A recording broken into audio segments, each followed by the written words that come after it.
কিছুদিন আগে গিয়েছিলাম এক রিলেটিভের বাড়ি গ্রামে বেড়াতে।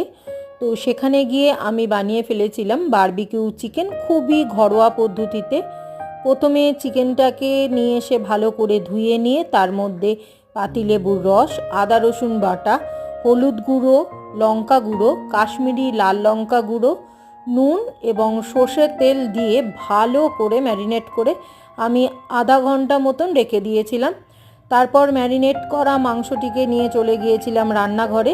তো রান্নাঘরে গিয়ে শাহি গরম মশলা গুঁড়ো মাখিয়ে এটিকে চাপিয়ে দিয়েছিলাম আগুনের ওপরে বারবিকিউ করার জন্য। তো গ্রামে যেহেতু কাঠের উনুনে রান্না হয়, আমি এই কাঠের উনুনেই মেন রান্নাটা করেছিলাম।